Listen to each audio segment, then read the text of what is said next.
Il y a eu trop d'hommes qui sont passés dans ces magazines d'entretien et aujourd'hui, nous voulions un peu changer. Non pas seulement c'est parce que c'est le mois de la femme, mais aujourd'hui, l'actualité oblige que nous puissions un peu nous intéresser à ces femmes qui se battent au sein des partis politiques, ces femmes qui veulent changer la République démocratique du Congo, parce qu'aujourd'hui, nous parlons d'une ère de changement.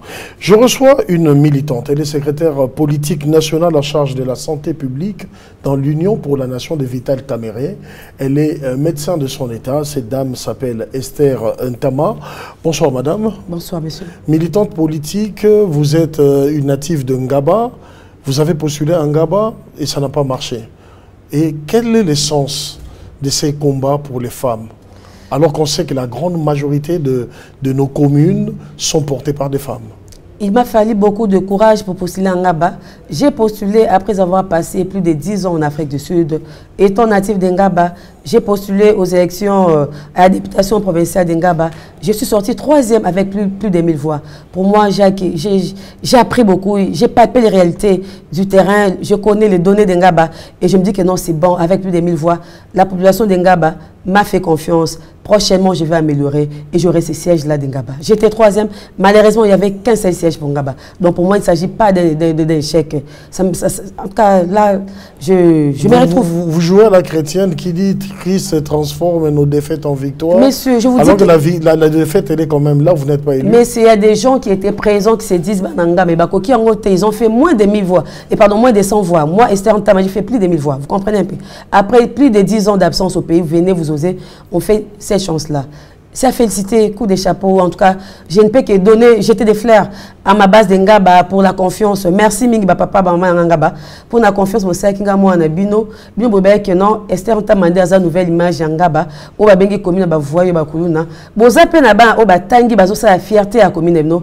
Merci pour la confiance, Bosalenga. Merci pour plus de 1000 voix. Merci pour Bimi Sekinga 3e. Prochainement, toko siège Ngaba peut toko changer, car on est au bec, non. Ceci est un changement, peut développement à la commune, Ngaba. Merci beaucoup. Mais là où, docteur, il y a contraste. Dans nos communes, il y a plus de femmes, tout comme en République démocratique du Congo. Mais les femmes n'arrivent toujours pas à s'imposer. Les femmes sont toujours là à voter des hommes. Pas du tout, monsieur. Moi, quand on parle de ma base d'Ngaba, la majorité, ce sont des femmes. Le jour où j'avais lancé ma campagne officiellement, j'étais accompagnée par des mamans.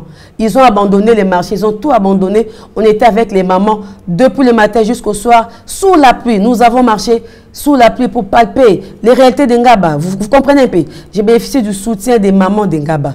Et je suis là pour ces mamans-là. Et les jeunes filles? Les jeunes filles, bien sûr. Les jeunes filles. Mais comment vous n'avez pas réussi? Non, quand je vois la population d'Ngaba, en majorité, ce sont des femmes.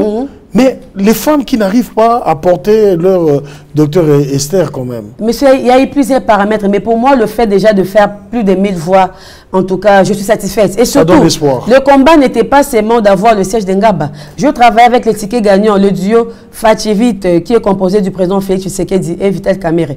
Nous avons pu amener M. Félix Tshisekedi à la magistrature suprême avec le cash. Nous avons la présidence de la RDC. Nous dirigeons la nation congolaise avec le président Félix. Là, je suis satisfaite par le cash, par le ticket gagnant. Nous avons changé les choses, même au niveau de ma commune d'Ngaba. Je suis satisfaite. Ce n'est pas un échec parce que nous avons eu à gagner la présidence. Mais c'est même Félix Tshisekedi qui nomme son cabinet, 110 membres. Regardez le nombre de femmes. Vous n'oserez même pas compter parce qu'il n'y en a presque pas. Je ne peux que saluer la présence des femmes au niveau de la présidence. C'est une partie cette petite minorité. C'est pas grave, monsieur. Vous savez quoi? Il s'agit de la gestion de la chose publique. C'est toute une nation. Il n'y a pas que la présidence. Vous verrez, le gouvernement sortira bientôt. Vous verrez combien bel et bien les femmes seront représentées. Mais rappelez-vous que quand on a parlé du combat d'alternance en RDC, il y a eu des femmes qui ont lutté aux côtés des hommes. Moi, j'ai eu à marcher avec le président Vital Kamerhe. On a eu à marcher. Les jours où le camarade Rossi, paix à son âme, était mort, moi, j'ai marché avec le président Vital Kamerhe à Saint-Pédic, à Guériri. Nous avons lutté aux côtés des hommes, ensemble avec les hommes. Et aujourd'hui, nous avons obtenu l'alternance d'une façon pacifique en RDC. Nous avons la présidence de la République, nous avons dirigé avec les hommes et les choses vont changer. Je reviens dans le combat. Vous avez dit, vous avez lutté à côté des hommes pour l'alternance. Mais dans ce combat, aujourd'hui, l'actualité nous apprend qu'il y a eu 700 détenus qui ont été libérés par une grâce présidentielle, mais sur les 700 détenus, il n'y a pas de femmes. Pour dire qu'on ne vous a même pas arrêté, vous autres les femmes, pour dire aussi que vous n'étiez pas dans ce combat. Quand on parle de combat politique, ce n'est pas synonyme d'être arrêté, d'être emprisonné. Pas du tout, ça peut arriver. Mais c'est parmi les paramètres. Laissez-moi vous rappeler ceux qui ont été arrêtés. Février. Vous parlez de Rossi, c'est un homme. Messieurs, on n'a pas vu de femmes mourir. Laissez-moi vous rappeler, le 25 février, j'ai failli perdre ma vie en Guiringiri à côté du président Vital Kamerhe. Et c'était terrible. On nous a poursuivis. Et heureusement qu'il y a une maison, une dame là qui nous avait gardés. Si c'est moi, j'étais tombé entre les mains de ces gens-là, en tout cas, je serais en prison. Gloire à Dieu, je n'étais pas arrêtée. Gloire à Dieu, je reste vivante. Rossi, par contre, est mort. Nous bénissons Dieu pour ça. Mais quand on parle de combat politique, ce n'est pas synonyme d'être emprisonné. On a eu tout le risque. On a risqué ensemble avec les hommes jusqu'au point de départ dans nos vies. Et heureusement qu'on est encore vivant. Donc c'est un message pour Félix Tshisekedi qui doit vraiment penser aux femmes qui ont... Je n'ai pas le message à lui lancer directement. Il essaie. Monsieur le président Félix Tshisekedi, l'honorable Vital Kamerhe, ce sont les hommes, les gens qui respectent beaucoup les femmes. Vous verrez que non, quand le président Félix Tshisekedi est allé faire sa campagne électorale, il était accompagné de Maman Denise Tshisekedi. Et le président Vital Kamerhe était accompagné de la charmante Maman Mida Kamerhe, que j'aime beaucoup. Et c'était là, c'est parce que ces deux messieurs, ces deux hommes d'État respectent beaucoup des femmes, ils accordent une place de choix aux femmes. C'est comme à l'UNC, le parti cher du président Vital Kamerhe, les femmes dirigent, les femmes ont de hautes fonctions. C'est une vérité chez l'UNC, de Vital Kamerhe, de l'honorable Vital, il y a beaucoup de femmes, mais la vérité aussi, après les élections, ces femmes-là n'ont pas été élues. Mais le problème, c'est de postuler d'abord. Nous avons osé, vous verrez. Moi, je disais que c'est une partie remise. Il y a des grandes dames, des femmes fortes comme moi. J'ai bâti ma campagne d'une façon incontournable en Ngaba. Et tout le monde le sait. Malgré certains paramètres que je ne puisse pas gagner ce siège-là. Mais je reste incontournable en Ngaba. L'image de la commune d'Ngaba, la nouvelle image, c'est Docteur Esther Ngaba. Vous verrez que nous, avec les prochaines élections, là déjà, je vous annonce que je serai candidate à la députation provinciale en même temps à la députation nationale. Ce n'est pas un peu trop posé? Non, non, c'est pas trop. Avec plus de 1000 voix, mes capacités. Il faut aller maintenant dans un combat qui demande plus de 5 000, 10 000 voix. Monsieur, je disais que non, je fais plus de 10 ans en Afrique du Sud. Et je reviens sur terrain, je m'impose, j'ai un nom, je suis considéré respecté et j'ai bougé Ngaba. Et je vous dis que non, monsieur, soyez rassurés, avec les prochaines élections, je ferai mieux que ça. Je fais un peu le monde de la politique pour parler un peu des femmes. Vous êtes là, le mois de mars, Bissoba Maman, le mois de mars, ça reste un peu cette histoire d'épargne, cette histoire, il faut vous consacrer, même chez nous dans la presse, on vous consacre des antennes. Mais dites-nous, qu'est-ce qui n'a pas changé depuis tous ces temps? La parité, elle est là. Dans les hôpitaux, vous-même vous fréquentez les hôpitaux, les femmes sont là. Dans les universités, il y a beaucoup plus de femmes. Dans nos routes, il y a beaucoup plus de femmes dans les commerces. Qu'est-ce que les femmes veulent encore aujourd'hui? Monsieur le journaliste, limiter la femme en termes, parler de la parité en termes du port d'épargne, c'est une façon de minimiser la femme. Là, je ne suis pas d'accord. C'est votre fête? Non, non, non, c'est notre fête, mais c'est là, il ne faut pas mêler. Ce n'est pas synonyme de porter le pan. Et dans la vie courante, vous êtes partout. L'histoire a commencé. Nous sommes avec vous partout. L'histoire a commencé au XXe siècle, quand les femmes revendiquaient les bonnes conditions de travail. Vous vous souvenez des femmes ouvrières. Tant que l'objectif ne sera pas atteint, tant que les femmes ne seront pas bel et bien représentées, nous ferons toujours de bruit. Quand nous parlons de parité, ce que nous voulons, c'est voir la femme jouer son rôle comme il faut. Puisque la femme a les mêmes compétences, les mêmes capacités que les hommes. Ce que nous réclamons, nous voulons que la participation de la femme soit d'une façon considérable. Nous voulons que la femme soit mieux représentée quand on parle de mandats nominatifs. Vous verrez que dans les femmes ont osé, au niveau de l'Assemblée provinciale, même de l'Assemblée nationale, il n'y a pas assez de femmes. Les femmes sont moins représentées. Mais quand on parle de la parité, on ne peut pas se limiter aux élections. Nous voyons aussi les mandats nominatifs. C'est que nous voulons que la participation de la femme soit vraiment d'une façon considérable. Que les femmes puissent participer aux organes, dans toutes les institutions de prise de décision. Nous voulons que les femmes soient mieux représentées dans toutes les institutions de Qui va assurer cette parité? La parité.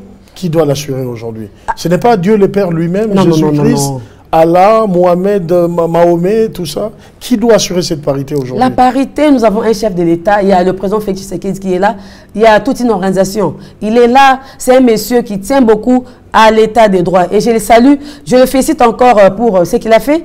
Et je sais que l'impunité n'aura plus de place en RDC. Il y a eu sanction, en tout cas, là c'est déjà bon. Et dans cette même ordre d'idée, je sais que le président Félix va respecter les droits des femmes parce que c'est un monsieur qui respecte beaucoup de femmes, qui aime beaucoup de femmes, qui croit aux femmes et qui a combattu avec les femmes. Les femmes seront valablement représentées. Nous allons diriger ensemble avec les hommes. Nous allons jouer notre rôle parce que la femme, c'est un agent pour le changement et le développement. Nous avons besoin des femmes. La femme doit apporter sa pierre pour que les choses aillent d'une façon positive. En même temps, je viens un peu à une petite réflexion. Vous êtes là, nombreuses dans des écoles. Il y a beaucoup d'écoles consacrées seulement aux femmes. Dans les universités, nous sommes côte à côte, hommes-femmes. Dans les entreprises, côte à côte, hommes-femmes. Vous réclamez quoi de plus? Parce que si on doit seulement vous nommer femme, je ne sais pas. Est-ce un projet ou simplement parce que vous n'avez pas trop de capacités managériales ou vous avez des problèmes qui vous gênent? Parce que vous avez les mêmes cursus que les hommes et vous réclamez maintenant que l'on puisse faire attention à vous. Qu'est-ce qui se passe en réalité chez la femme? Là, je vois que vous n'êtes pas victime vous-même? Là, je vois les hommes ont plus peur des femmes. Vous avez peur. C'est problème de complexe. Pourquoi? Quand vous reconnaissez au moins que nous avons les mêmes capacités à l'école, nous faisons les mêmes études. Vous devez être nommé naturellement. Je reconnais qu'il y a une évolution positive. À l'époque, la place de la femme, c'était au foyer, au ménage. Mais aujourd'hui, la femme est instruite. Il y a des femmes professeurs, il y a des femmes médecins. Mais ça ne suffit pas. Le problème, c'est voir la femme jouer le même rôle. Et les femmes doivent bénéficier des mêmes opportunités en termes de travail, en termes de prise de décision, en termes de responsabilités. La femme doit diriger ensemble avec les hommes. Pourquoi pas avoir une femme présidente de la République? Aujourd'hui, nous avons le président Félix Tshisekedi. Mais il y a plusieurs femmes présidentes. Je parle, diriger notre pays. Aujourd'hui, le président Félix Tshisekedi dirige la RDC. Et en 2023, je suis sûr, l'honorable Vital Kamerhe va prendre la tête, il va diriger la RDC. Après l'honorable Vital Kamerhe, nous aimerons voir un jour Dr Esther Ntama diriger ces pays. Pourquoi pas? Parce que je fais partie de la bonne école, l'Union pour la nation congolaise. Je suis formé par les formateurs, le faiseur des chefs de l'État, l'honorable Vital Kamerhe. Pourquoi pas un jour parler de Dr Esther Ntama comme président de la RDC? Nous sommes là pour ça. Vous avez déjà défini l'avenir politique de la RDC en matière de présidente? Non, je n'ai pas défini. Je suis parmi ces femmes qui aspirent à diriger ces pays et faire du bien. Parce que je suis dans la nouvelle école. Là, je passe toutes ces formations. Je suis formé par le pacificateur Vital Kamerhe. C'est pour diriger un jour. Mais dites-nous, aujourd'hui, si Félix Tshisekedi, président de la RDC, faisait beaucoup plus confiance aux femmes, quel sera le plus que les femmes vont apporter? Vous verrez. Que les hommes n'ont pas apporté jusqu'alors. Quel est ce plus-là que seule une femme peut apporter? Je ne minimise pas l'apport des hommes. C'est que je mérite que les gens puissent reconnaître. Les hommes doivent travailler ensemble. Nous sommes des partenaires. Main dans la main, nous ferons mieux. Pour rebâtir ces pays, pour reconstruire ces pays qui est tombé dans une médiocrité incontournable, nous avons besoin de l'apport des hommes et des femmes afin que les choses changent. À tous les échelons. Oui, à tous les échelons. Ce que nous recherchons, c'est l'amélioration des conditions sociales de la population congolaise. Qu'est-ce que les femmes n'ont pas encore compris aujourd'hui, puisque nous sommes dans le mois de la femme? Qu'est-ce que les femmes congolaises n'ont pas encore compris pour justement redonner à la femme cette force-là pour développer notre pays? Bon, les femmes, l'éveil de conscience est fait déjà. Hein. Les femmes ont compris et vont comprendre davantage. C'est pourquoi nous voulons maximiser avec ces mois qui est dit, mois de la femme. Nous passerons par-ci, par-là pour réveiller un peu les femmes. Les femmes doivent prendre conscience. Les femmes doivent avoir la confiance en soi et comprendre que la parité ne sera jamais un cadeau. Nous avons les mêmes compétences que les hommes. Les femmes ne doivent pas être complexées. Ils doivent travailler en fonction des dons que Dieu les a donnés. Les femmes doivent prôner la méritocratie. Elles ne doivent pas rester là à attendre les cadeaux, des promotions par cadeau, non. Quand on te donne une fonction, par exemple, dans un parti politique, il faut bien faire ton travail. Il faut exercer sa fonction comme il faut, faire des rapports, il faut bien exceller. Et après, vous verrez que non, tout sera facile. Quand je parle des revendications, on parle en termes de représentativité des femmes, nous ne faisons pas des cadeaux. Nous n'attendons pas des cadeaux de la part des hommes. Seulement, nous voulons que les hommes puissent reconnaître que nous avons du temps ensemble avec eux. Et nous devons diriger ensemble. Nous sommes des partenaires. Nous avons toutes les capacités que les hommes ont, toutes ces compétences-là. La méritocratie doivent prendre part dans ces pays. Mais pourquoi vous n'irez pas plus loin pour que la valeur de la femme puisse peut-être être intégrée dans nos écoles? Qu'un homme déjà à l'exercice de l'école primaire ou secondaire, qu'une fille puisse apprendre l'importance de la femme, tout comme un garçon puisse apprendre l'importance de la femme, et que plus tard, ça sera une parité qui sera déjà dans l'instruction, au lieu d'attendre des luttes au niveau des ONG, au niveau de mouvements, au niveau des partis politiques. Pourquoi vous n'essayez pas de forcer l'État à parler parité dès l'école primaire, dès l'école maternelle? Nous allons proposer, nous travaillons dans ce sens-là. Nous allons bientôt rencontrer la première dame, Maman Denise, qui est déjà là dans cette campagne-là. Et nous verrons qu'est-ce qu'on peut faire pour valoriser la femme. Le vrai sens, là, ça doit commencer à partir de l'école, dans le sens de l'éducation civique. Nous travaillons là-dessus, monsieur. Et l'UNC se porte bien aujourd'hui? Oui, l'UNC se porte bien et l'UNC accorde une place de choix à la femme. Comment vous avez fêté la femme au sein du parti politique UNC? Au sein de l'UNC, nous avions accompagné la première dame, Maman Denise, avec Maman Amda Kamere. On était là et ça ne suffit pas. Au niveau de notre parti politique, il y a plusieurs activités scientifiques que nous comptons organiser, toujours dans le sens de la promotion de la femme. Et nous continuons, nous passons dans des chaînes, dans les médias, pour conscientiser les femmes congolaises à comprendre que la parité, c'est une lutte. Nous n'avons pas à croiser les bras. Nous devons revendiquer nos droits. Nous devons nous réveiller. Nous devons faire de bruit. Nous devons rappeler aux hommes que nous avons les mêmes capacités, les mêmes compétences qu'eux. Nous voulons que la méritocratie puisse trouver sa place en RDC et que la parité devienne une réalité avec le nouveau régime, avec le président Félix Tshisekedi, avec son directeur du cabinet, l'honorable Vital Kamerhe, qui a toujours lutté, qui a toujours prôné la promotion des femmes au sein de son parti politique. Il y a plusieurs femmes qui jouent le même rôle que les hommes au sein de l'UNC. Nous savions que le président Kamerhe là, autant opportun, il va élever les femmes par le président Félix Tshisekedi et nous allons travailler ensemble pour reconstruire, redonner le bonheur à la population congolaise. Et la femme d'Engaba, qu'est-ce qu'il lui faut aujourd'hui? La femme d'Engaba... Puisque c'est votre milieu naturel, oui. Qu'est-ce qu'il faut à la femme d'Engaba aujourd'hui? La femme d'Engaba doit prendre beaucoup de courage. Elle est un peu perdue. La majorité de la population d'Engaba est analphabète à cause de la pauvreté. Nos parents d'Engaba, étant pauvres, n'ont pas eu des moyens qu'il faut pour envoyer nos frères et sœurs d'Engaba à l'école. Ils n'ont pas eu la chance de passer au banc de l'école. Ce qui a fait que, à cause de ces manques d'instruction, nous avons le phénomène que nous appelons phénomène Kuluna. Cette délinquance et aussi le FIMER.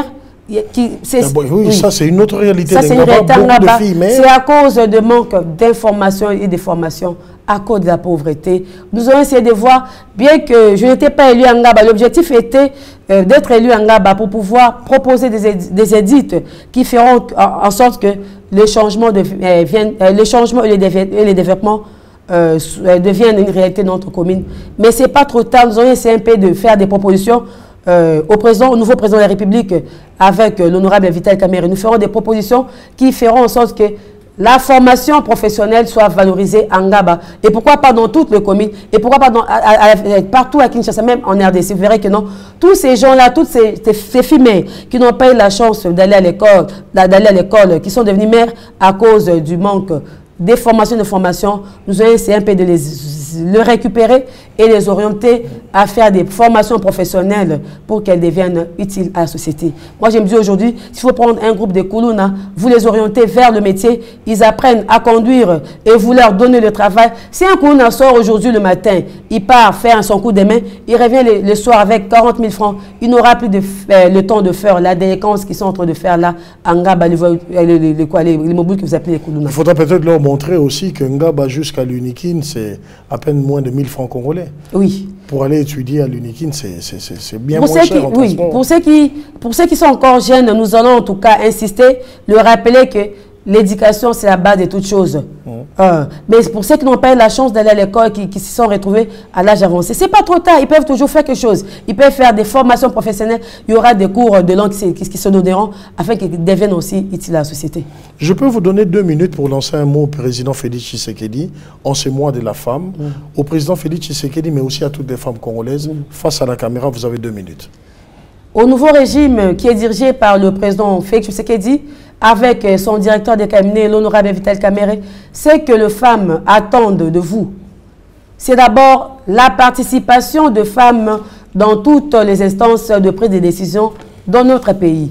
Quand nous parlons de la parité, il s'agit du mandat élective, vous verrez que les femmes sont moins représentées au niveau de l'Assemblée nationale et elles sont moins représentées au niveau de l'Assemblée provinciale. C'est que nous aimerons qu'il y ait représentativité significative des femmes pour le mandat nominatif. Nous vous remercions, cher président de la République, Félix Tshisekedi et honorable Vital Kamerhe, pour la présence des femmes qui sont au niveau de la présidente de la République. Bien qu'elle est moins signifiante, nous continuons à vous faire confiance.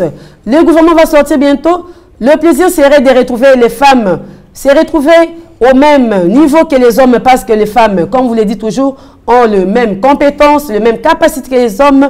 Avec vous, avec la nouvelle école, c'est la méritocratie. J'aime bien, président Félix Tshisekedi, parce que vous faites partie de la nouvelle école. Je sais que les choses vont aller mieux avec vous. Il y aura renouvellement de la classe politique congolaise, de nouvelles têtes avec de nouvelles idées. Nous voulons que vous puissiez travailler pour la promotion de la femme, que le droit des femmes soit respecté, que les femmes se retrouvent au même titre dans tous les secteurs de la vie. Nous voulons que les femmes bénéficient des mêmes opportunités que les hommes en ce qui concerne le travail, en ce qui concerne leurs responsabilités et en ce qui concerne leur prise de décision. Nous faisons confiance. Un clin d'œil sur les femmes paysannes, l'autonomisation de jeunes filles et des femmes, ce que nous attendons de vous. L'accès aux soins médicaux appropriés pour les femmes, ainsi que l'accès au microcrédit. Nous voulons que la femme entrepreneuse puisse trouver sa place aussi. Merci beaucoup. Docteur Santama, je vous dis merci. C'est à moi de vous remercier, c'était un grand plaisir. Merci à l'équipe technique qui nous a aidé à présenter cette émission et à la produire. Merci à vous qui nous avez suivis. Prochaine femme, ça sera peut-être vous sur ces plateaux d'entretien. Au revoir. Merci beaucoup.